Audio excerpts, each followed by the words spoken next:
Hello, everyone. Our next chapter is actually chapter 5 in our textbook, and it's actually about rational expressions.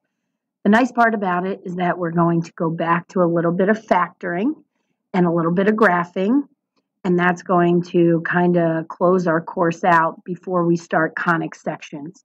So, this should kind of help us review some of the stuff that we learned in the beginning of Algebra 2.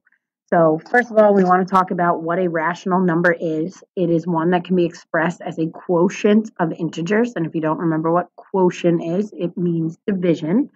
So, this is anything that's represented as a fraction. So, for example, 1.5 can be represented at 3.2.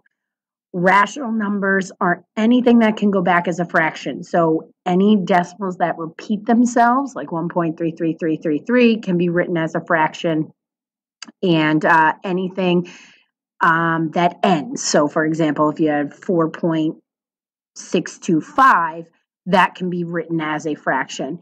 Irrational numbers are ones that cannot be written as fractions. So, for example, square root of 3, and if you put that in a calculator, you'll see that decimal never ends. It keeps going on.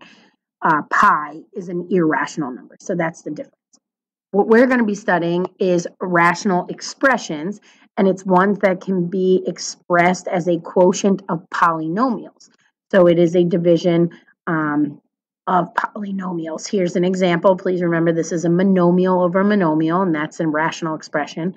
And then we have a trinomial over a binomial. That's also a rational expression. It really just means a fraction of polynomials. So what are we going to do with them? We need to be able to simplify. A rational expression is simplified when it is expressed as a quotient of polynomials whose greatest common factor is 1. So if I look at this rational expression right here, all I need to do is factor out anything out of the top, any GCF, or any way I know how to factor.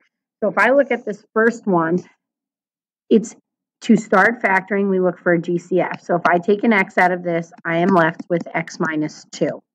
On the bottom, if I factor, it's x minus 2, x plus 2. And so in order for this to be simplified, the x minus 2's will cancel top and bottom, and you'll be left with x plus 2. So that is your rational expression simplified.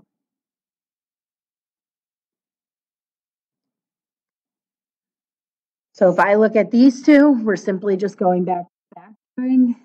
So our top one, there's an x squared, it's a minus, it's a difference of squares. So it's x plus 3, x minus 3, and an x plus 3 on the bottom. And we cancel, and x minus 3 is my answer.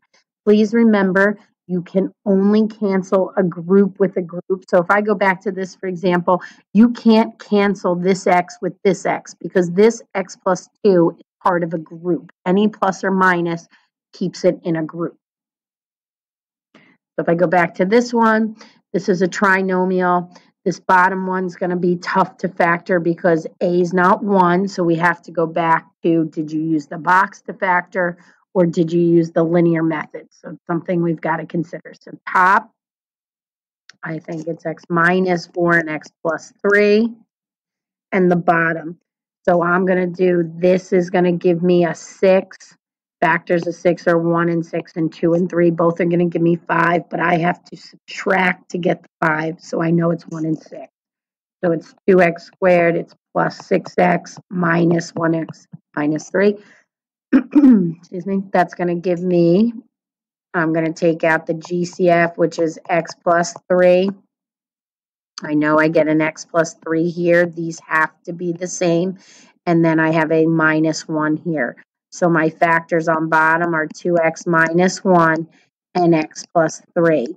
And this is honestly the reason why we have to be able to factor this instead of just solve it and find, use the quadratic formula to find these actual answers. Because in rational expressions, these are going to cancel, and x minus 4 over 2x minus 1 is my final answer. You can keep them in parentheses or you don't have to.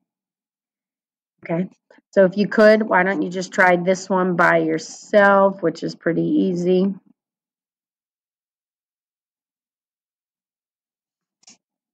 Pause the video and do it by yourself. So GCF x minus 1 over x minus 1 and cancel. Here, the GCF out in front is the only difference. So that's my final answer, x minus 2 and x plus 2. I do this problem solely because I want you to realize x plus 2 and x minus 2 are two different things. They're not just different. They're not different because of a negative. If I multiplied this by a negative, it would become negative x plus 2. So it's not like I can just cross them out and say the answer is negative 1. So that is my final answer, and that's what it would stay like. This one, we're going to look at the GCF.